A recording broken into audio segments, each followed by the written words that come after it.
Greetings. This is the midweek devotional for Wednesday, June 16th, 2021, from University United Methodist Church in Baton Rouge, Louisiana.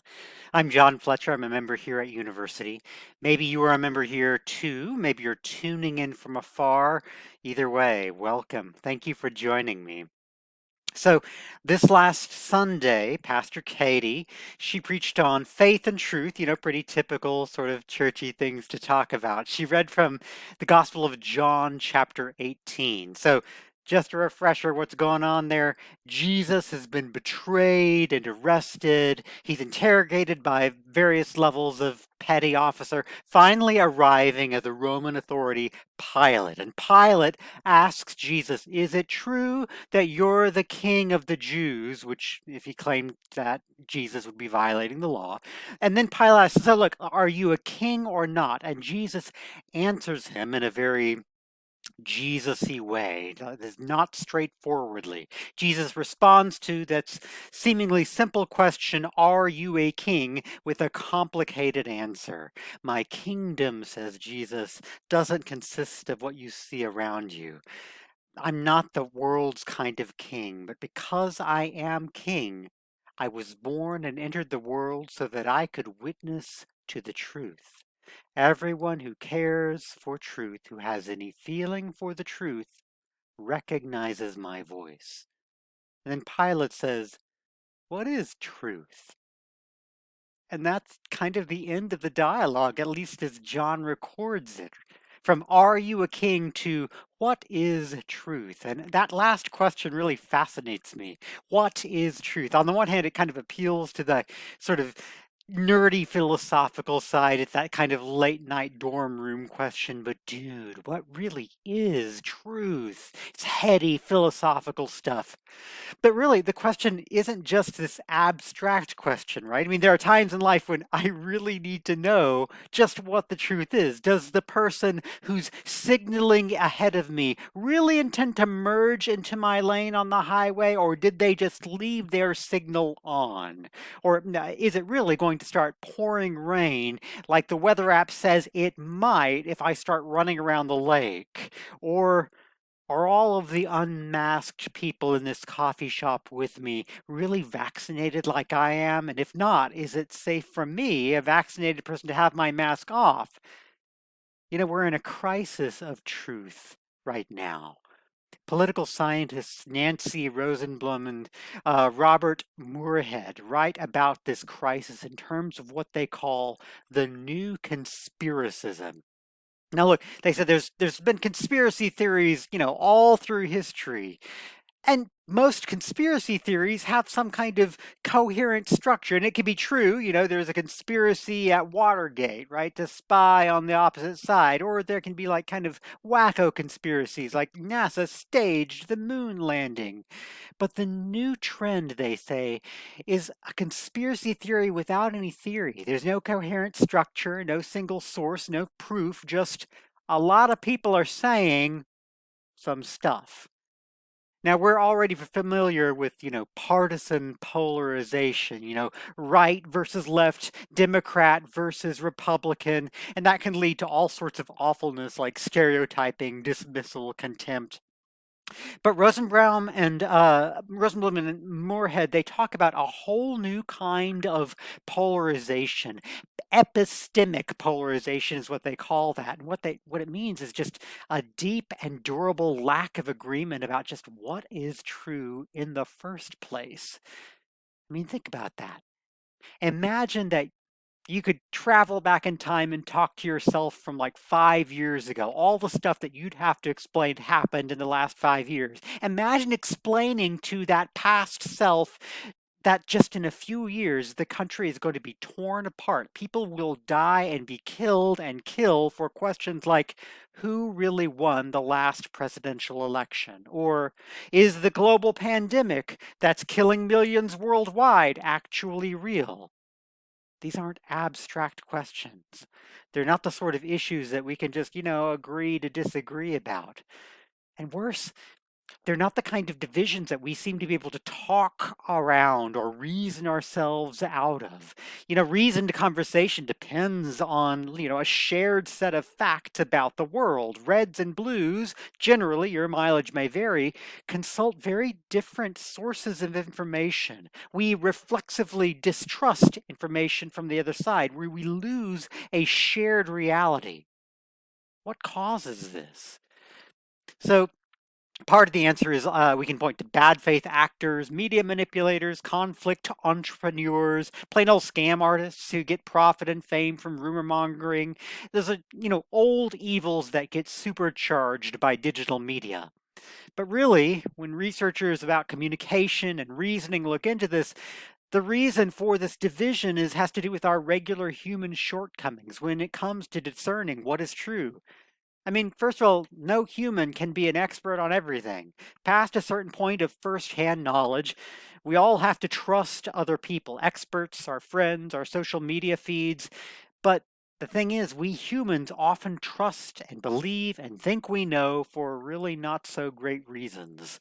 For one thing, our brains are primed to divide ourselves into camps, us versus them. Then this rivalry then determines a lot of what we find trustworthy and therefore truthful. We find it easier to seek out and trust and remember stuff that makes us, our team, look good while making them, the other team, look bad. What is truth? Well, often we just think it's the opposite of whatever they think.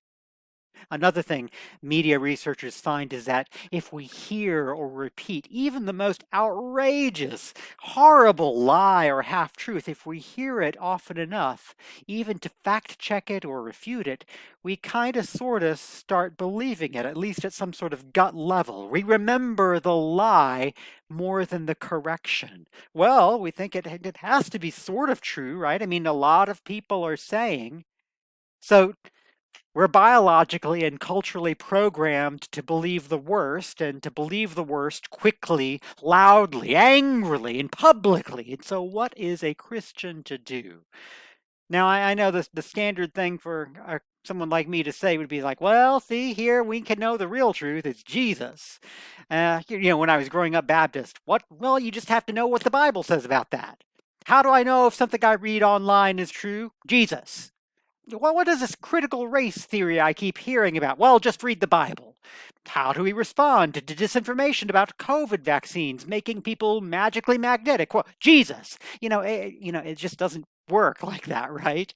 I'm for the record, I'm very pro Jesus. I read the Bible daily, but I can't pretend that we're going to overcome epistemic polarization and context collapse simply by singing the right hymns or consulting the right parts of the Bible. I do think, though, that there are some suggestions that Jesus' witness gives us. First, I'll say I think that we can be open and honest about how hard it is sometimes to determine what the truth is or whom to trust. I think we as Christians, we as the church, lose credibility with people when we pretend that complicated life matters are just solved with a snap by mumbling something orthodox about God or the Bible or Jesus. The truth is that, really, at least when you read the Gospels, Jesus is not exactly an easy guy to understand. He speaks in parables that he then has to unpack in detail for his disciples, and still they sometimes don't get it. He answers questions with questions. Jesus, the Bible, church, the value of those things in our belief system isn't that they give us the simple and final truth and we can stop asking questions. It's that it gives us help in the hard work of constantly wrestling with these questions. We can admit as Christians that we don't always have the easy or the final answer. The next thing I think we Christians can keep in mind is that because truth is complicated, we have to bring a generous helping of grace for people into every encounter. Jesus, who knew the truth, if anyone did, in the Bible story, accompanied his proclamation of truth with grace for those who didn't see it. Even on the cross, he says, Father, forgive them. They know not what they do. They don't know the truth. And sometimes, friends, I have to recognize that I don't know the truth, even when I think I do. There's that bit of non-scriptural wisdom, one of my favorite non-verses of the Bible. There but for the grace of God go I. The story of the Gospels is one of redemption and transformation. I once was lost, but now was found.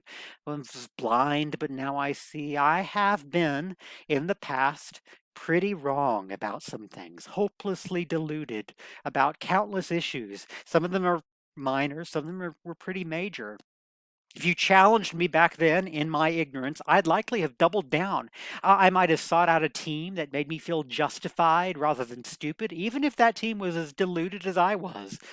Insofar as I believe better things today, insofar as I have emerged from at least some of my past delusions, I did that not because of a lightning bolt conversion from above, but thanks to the grace and patience of people around me who met me where I was and guided me at my own pace. A nudge, an open conversation, a story, a question that I had to keep turning over and over in my mind like a pebble in my mental shoe. In my experience, I kind of think that's how the Holy Spirit works most of the time, in ways we can't see, in those slow, long ball games of transformation. And as Christians, then, I think we sometimes have to practice grace and patience with those people we think are absolutely deluded, and that we can keep a healthy humility as God seeks to still, even today, undelude us through encounters with others. Finally, last thing, I think that acknowledging the truth is hard, that grace for others is essential, and I really want to affirm that knowing the truth is still important. I don't want Pilate's shrug of an answer to Jesus, what is truth? To let us forget that there is a truth. Truth, honesty, integrity, those are things that we as Christians should strive to manifest. Jesus says, everyone who cares for truth, who has any feeling for the truth, recognizes my voice. And for me, this means that I don't get to wash my hands of difficult, consequential tasks of seeking and confronting the truth. Tomorrow, I am driving home to see my family in Oklahoma, where I was born and raised. As you may be aware, a few weeks ago, we observed the 100-year anniversary of what's called the Tulsa Race Massacre. That is on May 31st, 1921. A mob of white residents invaded and burned a black neighborhood, a thriving black neighborhood called Black Wall Street, Greenwood, in Tulsa, Oklahoma.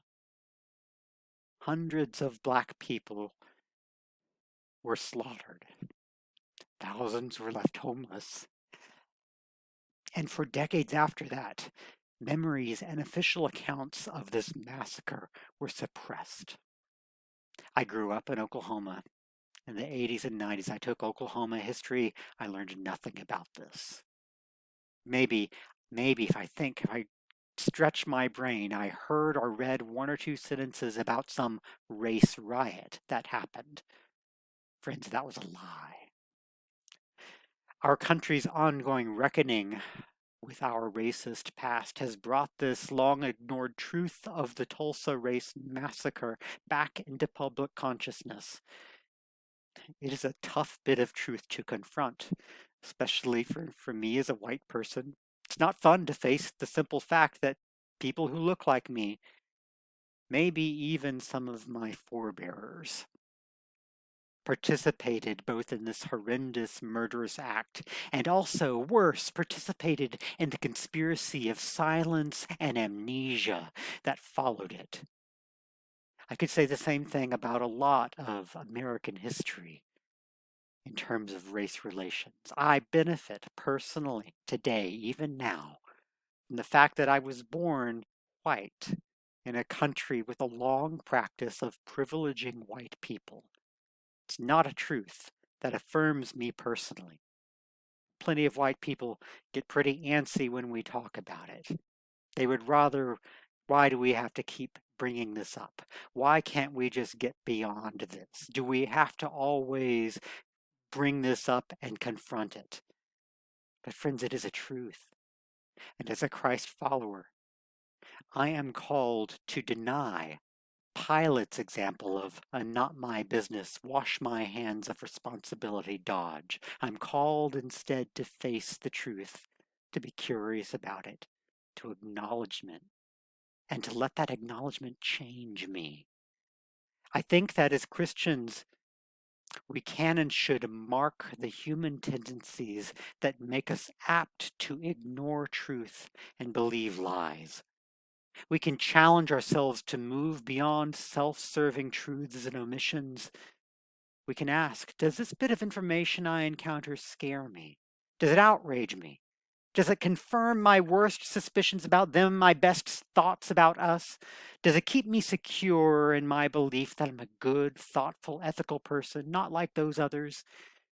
Or does it challenge me? Does it make me question myself? Does it make me want to look away because it's just so awful? Do I choose to believe a thing or not believe a thing just because a lot of people are saying or doing it? Or have I decided, like Pilate, that because determining the truth is difficult, I might as well pretend it just isn't my business or doesn't matter?